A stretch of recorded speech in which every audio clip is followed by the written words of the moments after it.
నమస్కారం అండి. This is hash tag you. YCP వాళ్ళ చరిత్ర గురించి రోజుకొకళ్ళు బయటకొచ్చి పుంకాలు పుంకాలుగా మాట్లాడుతున్నారు.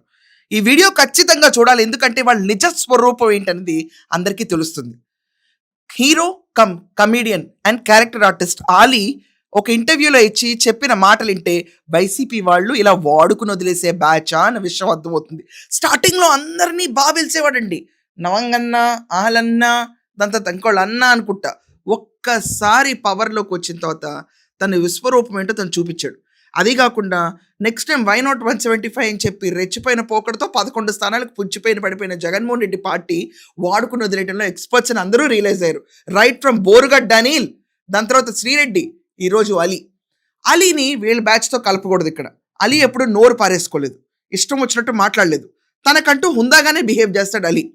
అలీ 20 ఏళ్లుగా రాజకీయాల్లో ఉన్నప్పుడు అంటే ఏ పదవి ఆశించకుండా నిజంగానే టీడీపీతో ఉన్నారు అతను. అంటే ప్రమోషన్స్ కావనండి, ప్రతిదానికి హీ వాజ్ సపోర్టివ్. కానీ లాస్ట్ ఎన్నికలు, దానికంటే ముందు ఎన్నికల్లో ఆలీకి గుంటూరు టికెట్ ఇస్తా అని చెప్పి ఇంకా డిక్లేర్ చేయకపోవడం వల్ల జనసేన టీడీపీ కూటమిలో ఉన్నా కూడా అతను బయటకు వచ్చి వైసీపీకి సపోర్ట్ చేశాడు. కానీ అక్కడ కూడా టికెట్ ఆశించలేదు. కానీ ఏమన్నా మర్యాద ఇచ్చారా, ఏమన్నా పరువు ఉంచారా? అతన్ని తీసి పక్కన పడేశారు. ప్రతి ప్రమోషన్కి వాడుకున్నారు, ప్రతి చోట ఆలీ రావాలన్నారు. అతని ఫేస్ వాల్యూని, అతని వర్క్లోంచి వచ్చే రెవెన్యూని అంతా కూడా పక్కన పడేసి వాడుకున్నారు. ఇది కాకుండా జగన్మోహన్ రెడ్డి ఏం చెప్పాడు ఆలీకి? లేదు లేదు ఆలీ, నువ్వు కంగారు పడకు, నీకు ఒక మంచి పొజిషన్ నేను ఇస్తాను అన్నాడంట. ఈ ఎలక్షన్ కాకుండా వచ్చే ఎన్నికల్లో నీకు ఖచ్చితంగా పొజిషన్ ఇస్తా అన్నాడు. ఒకసారి వినండి ఏమన్నాడు. అలీ, ఈసారికి నువ్వు అలా చెయ్యి, నెక్స్ట్ ఎక్కడి నుంచి పోటీ చేయాలో నేను చెప్తాను అన్నారు. అలాగే సార్ అని చెప్పి, ఎందుకంటే ఆయన అంత మంచి మాట చెప్పారు కాబట్టి నేను ఏకపిస్తున్నాను డెఫినెట్ గా. అండ్ సీఎం గారు డెఫినెట్ గా, జగన్ గారు డెఫినెట్ గా సీఎం అవుతారు. ఎందుకంటే ప్రజలు కొత్తదనం కోరుకుంటున్నారు. ఇంకా ఆయన యంగ్ బ్లడ్, గ్యారంటీగా బాగుంటుందని నేను అనుకుంటున్నాను. విన్నారు కదా, ఆ రోజు నీకు నెక్స్ట్ టైం టికెట్ ఖచ్చితంగా ఇస్తా అన్నాడు. కానీ ఇచ్చాడా? ఇవ్వలేదు. 5 ఏళ్ల పాటు పూర్తిగా నాకేశాడు, వాడేశాడు. అది రియలైజ్ అయిపోయాడు అలీ. అలీ ఇప్పుడు బయటకు వచ్చి ఏమంటున్నాడు వినండి.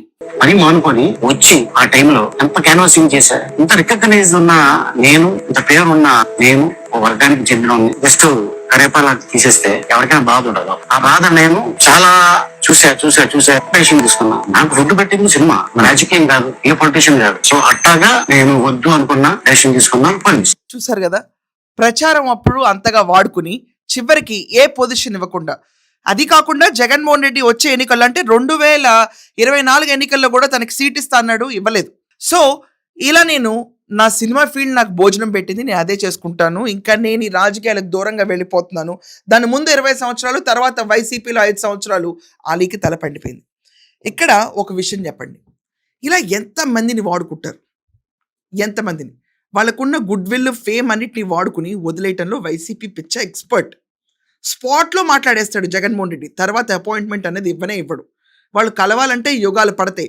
ఆఖరికి పదవి లేకపోయినా కూడా జగన్మోహన్ రెడ్డిని కలవటం కష్టమని శ్రీరెడ్డి కూడా చెప్పింది. ఇలా పుంకాలుగా వైసీపీకి వ్యతిరేకంగా ఎవరైతే ఒకప్పుడు వీళ్ళ కండువా వేసుకుని వీళ్ళ కోసం ప్రచారం చేశారో వీళ్ళు ఈరోజు బయటకు వచ్చి మాకెందుకయ్యే బోర్డు రాజకీయాలు, మేము ఎందుకు టైం వేస్ట్ చేసుకున్నాం అనే పరిస్థితికి వస్తున్నారు. ఇలాంటి వాళ్ళు వచ్చే ఎన్నికల్లో దుమ్ము దులుపుతారంటే అసలు ఈ పార్టీ ఉంటుందా అనే డౌట్ చాలా మందిలో వస్తుంది. మీరందరూ ఏమంటారు దీని గురించి? మీ ఒపీనియన్స్ ఖచ్చితంగా కమెంట్స్లో రాయండి. That's all for now. Thank you.